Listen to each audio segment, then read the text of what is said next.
Hello बच्चों, कैसे आप सभी। होप करती हूँ कि सभी बहुत अच्छे होंगे। मैं आप लोग के लिए लेकर आई हूँ दास जी का जो आपका क्लास 10th का, ये देखिए हिंदी की बुक का रचना और अभिव्यक्ति से रिलेटेड जो क्वेश्चंस थे, ये देखिए यहाँ तक के क्वेश्चन ये क्वेश्चन नंबर 12 तक ऑलरेडी मैंने पूरा प्रोवाइड किया हुआ है और समझा के।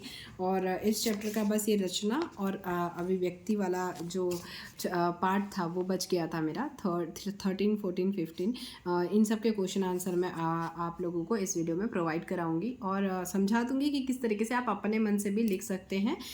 थोड़ा सा लिखने में दिक्कत होती है, तो इसलिए मैं ये वीडियो लेकर आई हूँ। और इस चैप्टर से रिलेटेड और आपका कोई भी क्वेश्चन हो, जैसे इसके मतलब सब प्रसंग व्याख्या या कोई भी चीज़ में दिक्कत आ रही हो, तो भी आप मुझे कमेंट कर सकते हैं। मैं ट्राई करूँगी कि मैं आपकी हेल्प कर सकूँ। ऑलरेडी मैं आप लोगों को बता दूँ कि ये सारे क्वेश्चन मैंने प्रोवाइड किए हुए हैं, बहुत अच्छे से समझाया है। सो अगर आपने नहीं देखा है तो वीडियो की लिंक डिस्क्रिप्शन बॉक्स में है, आप जाके वो चेकआउट कर सकते हैं। सारे क्वेश्चन आंसर वहाँ आपको मिल जाएंगे।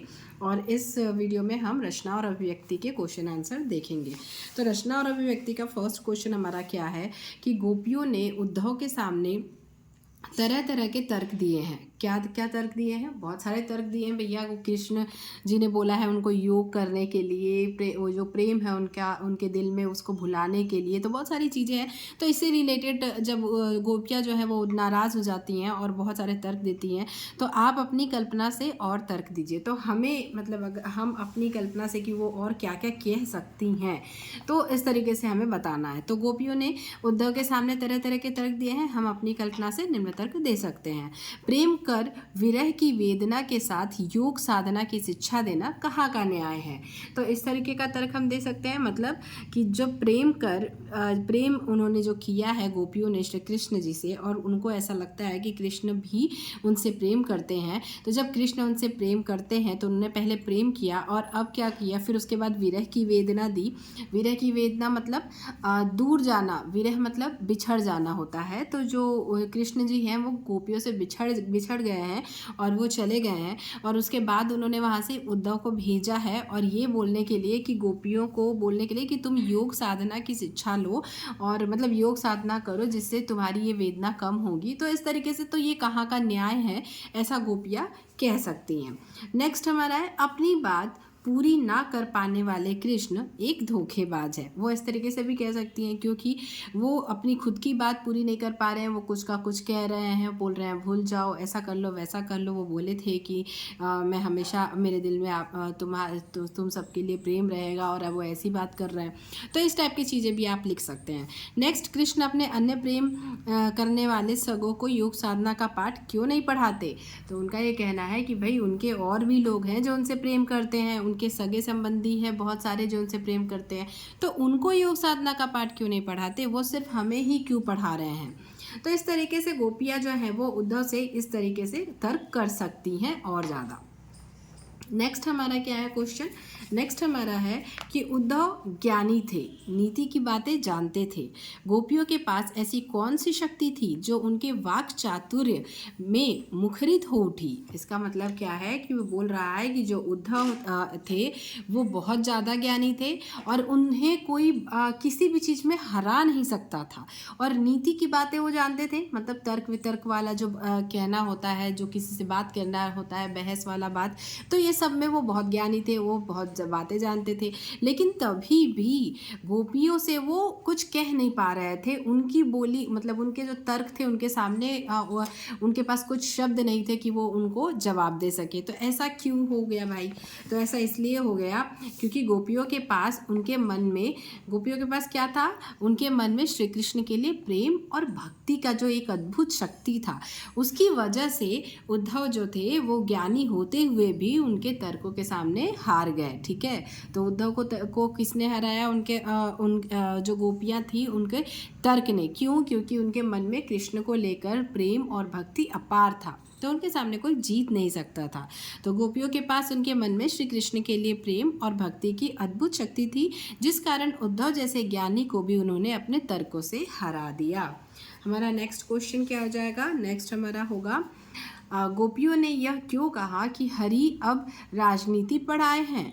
क्या आपको गोपियों के इस कथन का विस्तार समकालीन राजनीति में नजर आता है? स्पष्ट कीजिए। तो क्या कह रहे हैं कि गोपियों ने यह क्यों कहा कि हरि अब राजनीति पढ़ाए हैं? तो राजनीति तो अच्छी चीज होती नहीं है, तो इसी वजह से वो ऐसा कह रही है कि हरि तो सिर्फ प्रेम पर विश्वास करते हैं, वो भी अब राजनीति की बातें करने लगे, ऐसा गोपियाँ कह रही हैं। तो गोपियों ने ऐसा इसलिए कहा है क्योंकि श्री कृष्ण ने सीधी उनसे प्रेम को भूलने की बात की है। प्रेम को क्या किया है? भुलाने की बात की है कि अब आप योग साधना में लीन हो जाओ और मेरा प्रेम भूल जाओ। तो इस तरीके की बात अगर किया है कृष्ण जी ने, तो गोपियाँ उनसे काफ़ी ज़्यादा नाराज़ हैं और वो इस टाइप की बातें कर रही हैं। तो क्या कह रही हैं?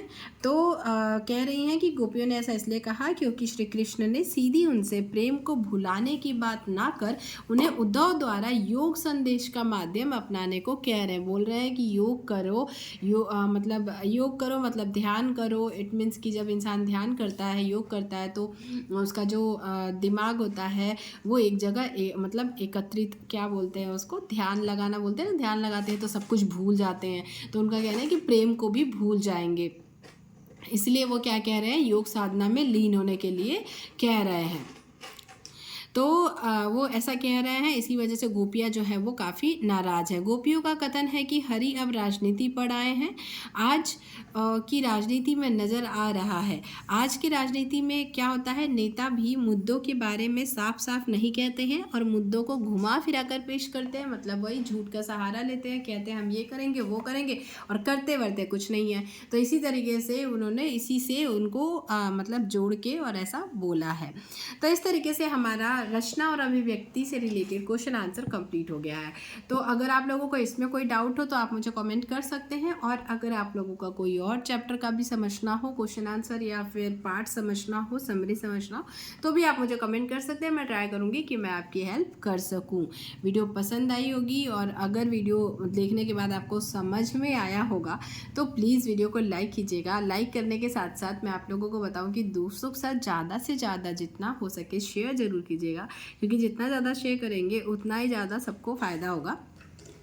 ऑफ कोर्स शेयर करने के लिए कह रही हूँ तो मुझे भी फ़ायदा होगा, बट मतलब इतना मेहनत करने के बाद इतना तो बनता है। तो अगर आप लोगों को कोई और क्वेश्चन हो, और पूरा पाठ में आपको फिर से बता दूँ कि पाठ का अगर आपको कविता का संदर्भ व्याख्या इन सब चीज़ों की, मतलब ये जो जितनी भी आपको दी गई हैं, तो इसकी संदर्भ व्याख्या भी अगर जाननी हो तो भी आप मुझे कमेंट कर सकते हैं। मैं आपको इन सब की व्याख्या बहुत ही सरल आसान शब्दों में करके कंप्लीट करवा दूंगी। अगर आप लोगों को इसमें डाउट हो, क्योंकि आप लोग के एग्ज़ाम्स आने वाले हैं काफ़ी जल्दी ही और आप लोगों को पूरा कंप्लीट करना है, तो कहीं से भी किसी भी चीज़ से रिलेटेड, मतलब नेक्स्ट चैप्टर से भी रिलेटेड, मैंने नेक्स्ट चैप्टर्स के भी क्वेश्चन आंसर आपको ऑलरेडी प्रोवाइड किए हुए हैं। तुलसीदास जी वाला चैप्टर हो गया, या फिर उसके आगे का भी, मतलब ये भी समझाया हुआ है और इसका भी शायद प्रोवाइडेड है, तो आप एक बार देख लीजिएगा। तो इतना सब कुछ मैंने ऑलरेडी प्रोवाइड किया है। वीडियो पसंद आई हो तो लाइक शेयर एंड सब्सक्राइब करना बिल्कुल भी ना भूलिएगा। Thank you, thanks for watching.